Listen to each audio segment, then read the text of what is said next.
Hi everyone, welcome back. In today's video, let's look at what is JWT or JSON Web Tokens, right?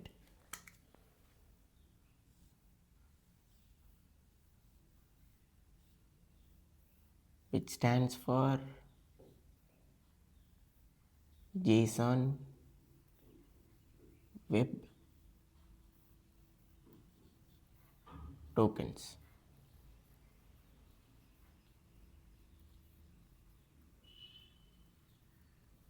So this is a self-contained token format which is used for authentication and authorization, right? So if you haven't looked at the authentication authorization video, you can have a look at it. I would have mentioned the JWT token there and how it will be useful. So let's quickly recap that as well. So during authentication or authorization, so both these are security checks when you try to access some information or access a website in the internet. For example, you have your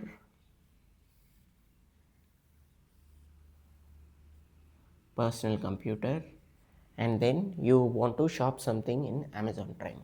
So what you do, you first, when you go to Amazon,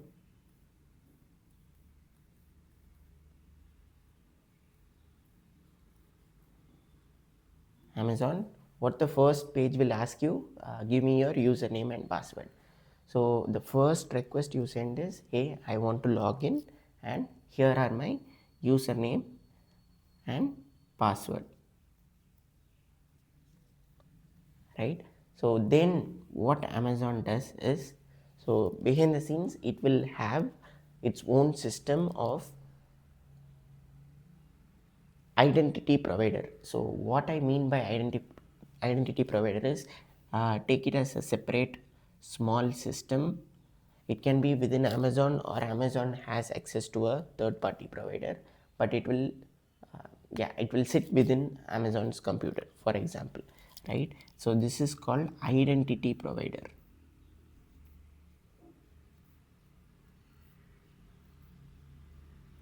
The provider.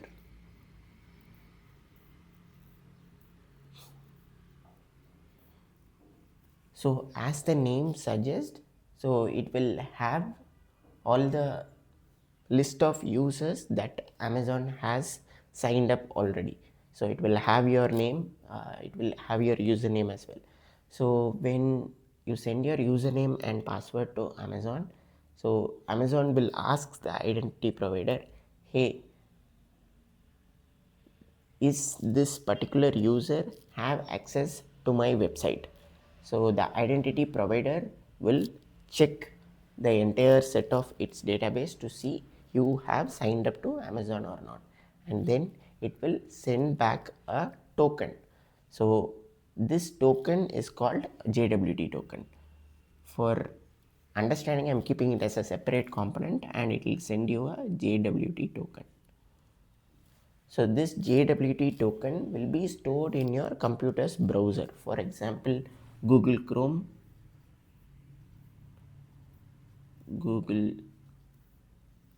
you are using. So in the browser, once you get the JWT back, your Google Chrome will store it.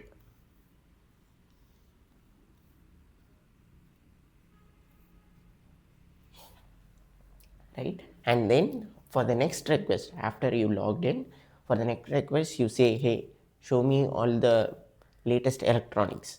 At that time, when the request goes, the username and password doesn't go, the Google Chrome will send JWT token. This is the reason why Amazon, only the first time it asks you to log in, for the next subsequent calls or the subsequent request, you don't keep doing the login or you don't keep sending the username and password. You only send the JWT. This is also happens behind the scenes. Your browser will store it and it will keep on sending with every request, and Amazon will be able to identify that from the JWT who is sending the request. hey, Arjun is sending the request that he wants to see the latest electronics. How it knows it is from Arjun? It will be able to get it from JWT. So this is the reason why JWT token is used primarily. To understand better, let's have a look at what the JWT token has in it. So JWT token has three subdivisions to it, or three content headers to it. So the first one is header.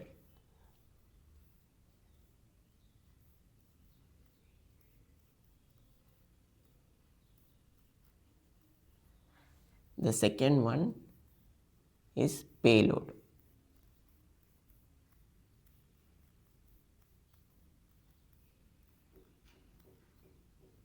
And the third one is signature.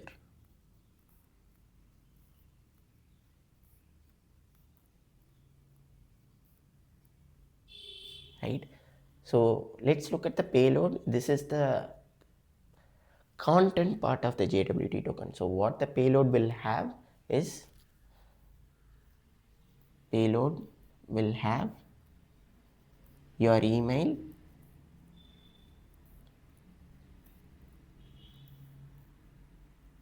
who issued the token. The issuer can be Amazon's identity provider. It can be called Amazon identity provider, or there are a lot of identity providers in the market. One of them is called Keycloak. It is a popular identity provider. So they keep the list of users and they will give you a token based on if they are present in their database or not, for example. And what the payload will have, audience, for whom this token is issued to. This token is issued for hitting the Amazon.com. So the issuer is Amazon's identity provider and the email is your email, right? And what else it can have? It will have, the most important thing is expiry.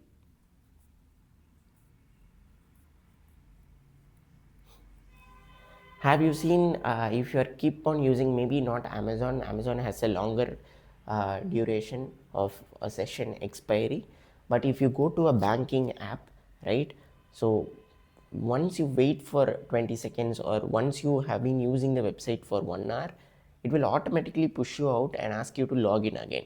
So it means that the token has been expired. So every JWT token it sends you, it will have a default expiry of maybe an hour or sometimes a day, based on the criticality of that application, right? So these are the things which will be present in the payload. So the second part we will look at it is signature. Why is signature needed? Okay, Amazon has sent you a JWT token. Say someone has stole it from your computer, for example, and then they want to, or maybe leave the third person attack. Maybe you got the JWT and you don't have access to the Prime subscription, but you know that your friend has. So you try to change the token in your browser, go and change the email to your friend's email, and then change the expiry to from 60 seconds to 1 hour. So if you make these changes and send the JWT, Amazon will immediately know that someone has changed the JWT token. How it will know? So when the JWT token is generated, on top of the header and payload, it will do a signature. So it will have a secret key and it will use the secret key to generate a signature for this header and payload. So let's look at how the signature is generated, right?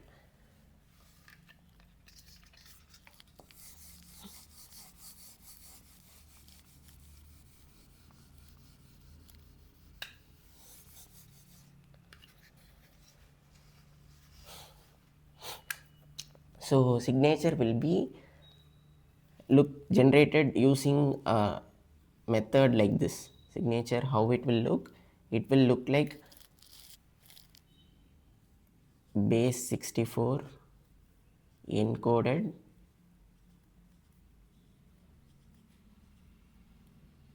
header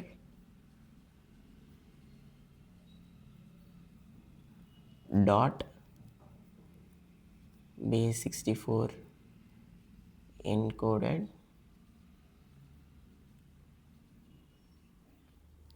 payload, and there will be a secret key. So all these things the identity provider will have. It will have your header, it will have your payload, and it will have a secret key on its side. So all these three things it will pass to a very complex algorithm. So it is a mathematical algorithm. You can take it as a sum function, and then it will generate a signature. So it will be very hard for anyone to get the signature without knowing this secret key. So they will put these three things which they have into a very complex mathematical logic and generate a signature. So even if you change something in the token, and when you send the token back to Amazon, Amazon will check if the signature is the same.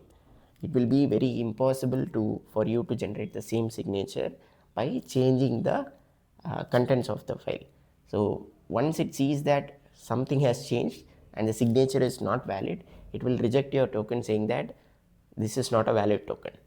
So signature is a very important part of JWT, and it makes sure that no one can impersonate you, or you cannot even change the JWT token and access things which you don't have access to.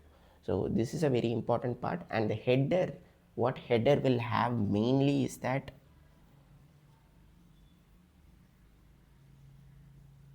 it will say what type of algorithm is used to do this logic, how to generate a signature. So one of the commonly used algorithm is HMAC. So your function can be replaced by HMAC algorithm of these three values, and it will generate a signature. So header can have other metadata, small things like what this payload looks like or something like that. But main thing it has is what algorithm is used to generate this token. So just to explain one small part which I haven't explained is this B64 encoded. So we saw in HTTPS video that encryption is like, okay, when you are sending things in internet like username and password, you jumble the words, and then in the receiver end they again get back to the username and password. That is called encryption. So what is encoding? So encoding is, in simple terms, how it happens is, say for example your username looks like this, or not the username, let's not go to the username.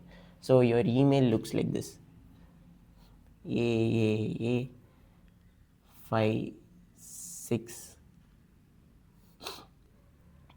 4 @gmail.com. So there are a lot of ways to do this encoding. Just to give you understanding of how encoding works, so instead of sending aaa564, they will send it like 3a, and maybe the letters can be represented by Roman numbers, for example B64. So the idea of encoding is to make it more easier to send. And another small advantage is, if someone looks at this, they can pretty much easily know your email, but by knowing this, it will be hard for them at the first look to understand that this is the right email. But it is not very security protected, because there is no secret key involved and mathematical functions involved. It is pretty straightforward. If someone knows the logic that how it is encoded, they can pretty much easily decode it. So there are a few logics. So one of that logics is B64. So this is also not hard to decode. So if you type a command, if the header and payload is encoded, and if you give the encoded text to a computer and say, hey, decode it to B64, any computer will be able to do it. So it is, the purpose is not the security too much, but it is to make it more simplified, right? So that is the encoding part of it. Yeah, that is pretty much with JSON Web Tokens. And to finish with, the most important thing is why we need JSON Web Tokens. Why cannot we send username and password every time? So the first thing is security. So if you keep sending on username and password with every request you send to Amazon, so there might be someone hacker listening. Of course, it is passed to Amazon via HTTPS. So what is HTTPS? I have made another video. It's really worth it. You can watch it. It's good for your cybersecurity point of view as well. But your username and password will be completely jumbled in the transmit. But if a hacker is keep on trying to listen to your traffic and try to decode it or decrypt it, and if you keep on sending username and password at every point of time, right, it will give him or her a long time duration to sniff that packet and understand what is your username and password. So here only once you send the username and password and you get back a JWT token, and even if they get the JWT token, they cannot change it at all.